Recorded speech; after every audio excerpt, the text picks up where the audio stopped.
What a great day for the Six Nations Championship, because with Italy beating Scotland earlier, we've had that sense of uncertainty, that sense of jeopardy that is so important for all this to be relevant. And Lawrence, this crowd get a lot of stick, don't they? They get a lot of stick for being a bit quiet, a bit stuffy, a bit critical, we all know that. But if you provide, you the players, they will respond, and those scenes at the end we haven't seen for a long time. It's an incredible test match, a great arena, a great stadium, fans were there right from the start, and we had drama right up to the end. I mean, you couldn't have got a better test match than I think. Two sides going at it, a bit of niggle at half-time between the coaches, some incredible tries scored, and right up to the end, the game was in the balance. So full credit goes to England. Clearly when they're criticised or their backs are against the wall, they produce some of their best ever performances, and this ranks right up there amongst the very best. You were a little queasy at the start, and we know why. It was just one of those days, wasn't it? That was such an enjoyable test match for 79 minutes. Well done, England. Well done, because Ben Earl talked about it there. They showed real bottle there. They could have gone away at 17-8 when Ireland hit their groove, scored early in the second half, and you thought, oh, okay, Ireland had done nothing, and then all of a sudden they created one opportunity and thought, oh, maybe this is the start of many. But they came back, scored immediately, and got themselves right back in, and just stayed in the game, and gave themselves a shot with a couple of minutes to go, which they duly took. So massive credit to them. It's a great game for the neutral on the Six Nations. We needed that. Yes. We did. We needed this weekend, actually, didn't we? We really did. Yeah. And from an Irish perspective, very disappointing, but it just shows the difficulty of trying to win back-to-back Grand Slams. Yeah. What have England done in the Six Nations era? What have England learnt today, Johnny? I think they've seen what's possible for them. I think we've just seen the same players, but just something's in there. There's just driving them. There's, like we spoke about, there's just connection, maybe a bit more, the understanding of what they're trying to do is coming. It's starting to fit in, and it just made sense. The last game against Scotland, scored early, and then just dropped off. Wales looked good first 10, 12 minutes, dropped off. Today we saw good, didn't drop off, held few moments that were quite challenging, but as Brian said, stayed in the game. Ireland gave them a few openings, and they took it, but, really interesting at the end of the game. Ireland got a penalty, needed to go and get 3 points, went and got a try. Kick to touch, clinical score. And then England did exactly the same thing, coming back the other way. Congratulations, you are the Guinness Six Nations Player of the Match. What an incredible way to win a test match here at Twickenham. Yeah, unbelievable, really. I'm a bit emotional because obviously Jamie lost his mum the other week, and spoke a lot about that this week, and then Danny's 100th, and some of the crap that's been thrown at this team over the last week. Apparently we're the worst England team ever, so we've done pretty well for that accolade.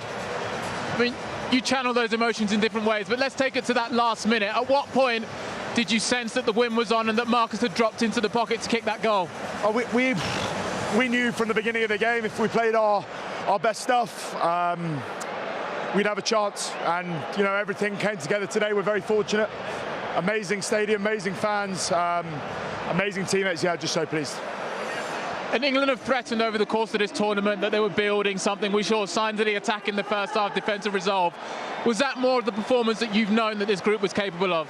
We've been training like that every day, and we all know that sometimes doesn't translate onto the pitch, but people don't see half the stuff we do. They don't see half the stuff, and they can write what they want, but God, just so pleased that that's where we can take this team, and there were parts of that game that we can really improve on, so really pleased. And for you personally, you've spoken about wanting to be discussed as one of the best back rowers out there. You showed it again today. How pleased are you with the growth in your performance week after week? Yeah, I mean, I'm working hard. We're all working hard. Yeah, I know, playing the best teams in the world, it always brings the best out of you. So credit to Ireland, credit to our boys, credit to the fans. Yeah, what a great day. This is why it's so hard to win a Grand Slam, Brian. There is a reason why winning a Grand Slam is so prized and so difficult and so rare. Because people say one Grand Slam, but sure, it's only 5 teams. Yeah. But the fact is that nearly everyone, except Italy and England, have beaten one another. So everyone's up for it. The mental fortitude needed to turn it on 5 games in a row is significant, and it just shows that you can have all the form in the world, but if you get your head right and you get the belief going, and then you get a bit of momentum in a game, it's a powerful combination, and that's what England had today. Yeah, I agree. Yeah, so I just realised I was in my olden days how I just go Underhill the Underwood. I was thinking he's out wide. He's out wide and he's playing with the ball. Well corrected. And suddenly I'm kind of like. A quick word for Steve Borthwick. I mean, what an amazing, they've been under so much pressure, those coaches. Huge win for him, huge win for England.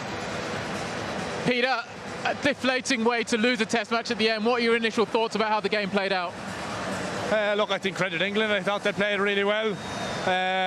We spoke beforehand about how dangerous they can be, how much they disrupted our attack and defended really well. So, I think credit goes to England. It looked that they came in with a clear game plan. Were you perhaps frustrated that you weren't able to figure it out and get into your normal rhythm? Yeah, look, we were frustrated with certainly some of our discipline was poor, including my yellow card, but I think it was more down to them putting us under pressure. Their ability to disrupt our ruck was very good, and we struggled to put quick phases, quick ball together. You still head into next week's fixture against Scotland with a chance to win the championship. So, what lessons will you take out most from this game? Yeah, look, we'll go home and we'll review. We'll get back into camp and we'll kick on and we'll try and win a Six Nations championship. Thanks, Peter. See you next week.